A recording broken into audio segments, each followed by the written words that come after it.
Last 7 to 10 days में आपको कोई भी नई चीज नहीं करनी चाहिए। Only focus on revision revision and revision. बार बार पढ़िए चीजों को।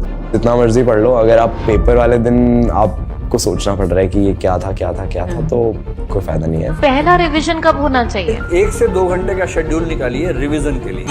रिवाइज करो। The final strategy for JEE main 2024 जनवरी का इस हफ्ते और 10 दिन के बीच में क्या करना चाहिए और क्या नहीं करना चाहिए, आपके हर क्वेश्चन का जवाब आपको इस वीडियो में मिल जाएगा। मैं प्रोफेसर वरुण शुक्ला पिछले 13 साल से फिजिक्स पढ़ा रहा हूँ और काफी बच्चों को काफी अच्छे रैंक्स में दे चुका हूँ। लास्ट 7 to 10 डेज में आपको कोई भी नई चीज नहीं करनी चाहिए। केमिस्ट्री का कोई चैप्टर ऐसा या कोई फिजिक्स का भी ऐसा चैप्टर है जो आपने कभी कंपटीशन पॉइंट ऑफ व्यू से नहीं पढ़ा, वो नहीं छेड़िए। आप जो पहले कभी चीज पढ़ी ही नहीं है वो अब नहीं करनी। Only focus on revision revision and revision. बार बार पढ़िए चीजों को, क्योंकि अगर मैं फिजिक्स पढ़ाता हूँ तो अगर मैं फिजिक्स की बात करूँ, आपको कॉन्सेप्ट जितने मर्जी आते हो। Let us take an example. अगर कोई मैग्नेटिक फील्ड का सवाल आता है, कोई प्लेट वायर का, तो उसका जो जनरल फॉर्मूला बनता है mu not I over 4πd sin alpha plus sin beta बनता है, राइट। तो अगर ये दिमाग से स्किप हो जाएगा या sin alpha minus sin beta आप कर दोगे तो दिक्कत आ सकती है, चाहे आपको कॉन्सेप्ट पता ही है। तो लास्ट मिनट में सारे के सारे फॉर्मूले रिवाइज कीजिए बार बार, राइट, और लिखने की कोशिश कीजिए। अगर पहले से लिखे हुए हैं उनको देखिए, गो थ्रू होइए, क्योंकि याद रखिए कि केवल और केवल फॉर्मूले अगर दिमाग में घुस जाएंगे तो हमारे अंदर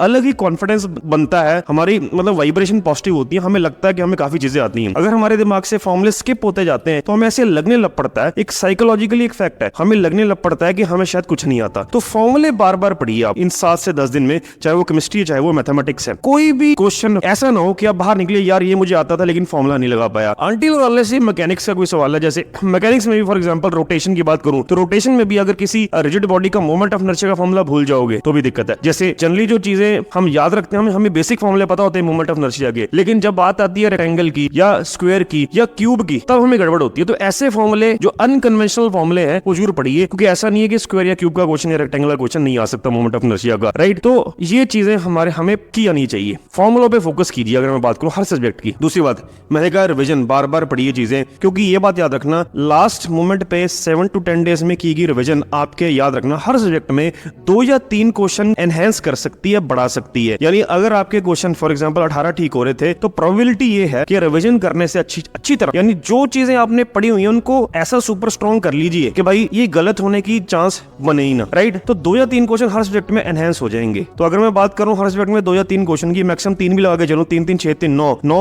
9 चौके 36, तो 36 नंबर की एनहेंसमेंट का मतलब है कि आपका रैंक कहीं से कहीं पहुंचता है। एक बात ही होगी। अब अगली बात सुनिए, उन बच्चों के लिए जो ये चाहते हैं कि मुझे टॉप 500 रैंक लेना ऑल इंडिया जेईई मेन में या टॉप 100 में आना चाहते हैं, कर भी रहे होंगे तैयारी, लेकिन मैं उनको फिर भी मैं आपको बता दूं कि लास्ट मोमेंट पर कोई नई चीज तो नहीं करनी। अपने आप को अगर टेस्ट करना चाहते हो, टेस्ट देना चाहते हो, आपने अपने इंस्टीट्यूट्स में बहुत सारे टेस्ट दिए होंगे, राइट। कुछ बच्चे जिन्होंने काफी दिए होंगे, कुछ हो सकता है उन्होंने कभी आज तक ना भी दिए। तो जिन्होंने दिए ना दिए, हर तरह का बच्चा मेरी आवाज सुन रहा होगा, तो डेफिनेटली मेरी तरफ से एक सजेशन है कि अब आपने को टेस्ट करने के लिए जेईई मेन का कोई भी पुराने ईयर का कोई एक पेपर, और कोशिश कीजिएगा 2017 से 18 के बाद वाले पेपर उठाना, ठीक है। तो उससे पहले थोड़े से आउटडेटेड पैटर्न हो चुका है, अगर और प्रिसाइजली पैटर्न के हिसाब से जाना है तो 2022-23 का पेपर उठाइए। उसमें बहुत सारी शिफ्ट्स हुई थी, मॉर्निंग में, इवनिंग में, आगे पीछे, तो उसका कोई भी एक पेपर लगाइए टाइम लिमिट में, घर पे बैठ के ईमानदारी से देखिए कि एक्चुअल पेपर की फील कैसे होती है। उसको एक्चुअल पेपर मान के करिए कि यस यही मेरा जेईई मेन है, आज ही है और इस समय है और मुझे करना है।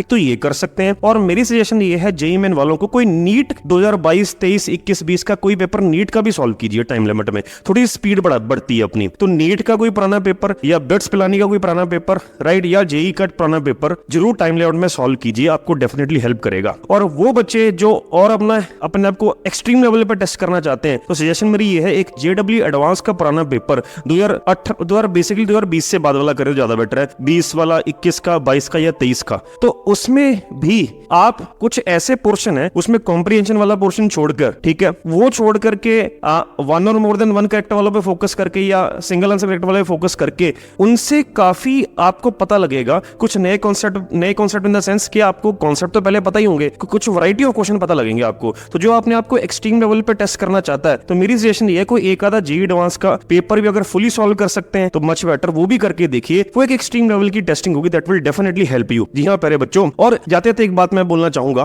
कि आपने अपना एटीट्यूड पॉजिटिव रखना है, सकारात्मक रखना है, क्योंकि याद रखिए attitude is a little thing that makes a huge difference. It is a little thing that makes a very big difference. तो अपना एटीट्यूड सकारात्मक रखिए, पॉजिटिव अप्रोच से जाइए, आप अपना कर्म कीजिए, अपनी इच्छा शक्ति जगाइए कि हाँ मुझे करके दिखाना है, बाकी फल देना ऊपर वाले के हाथ में। अगर आपने सकारात्मक वे में 2 साल में तैयारी की होगी, ढंग से मेहनत की होगी, डेफिनेटली आपको फल मिलेगा ही मिलेगा। राइट, अपने पे कॉन्फिडेंस रखिए, सकारात्मक सोच लेकर जाइए और गार्ड आइए पेपर। धन्यवाद, ऑल दी वेरी बेस्ट मेरी तरफ से सभी बच्चों के लिए।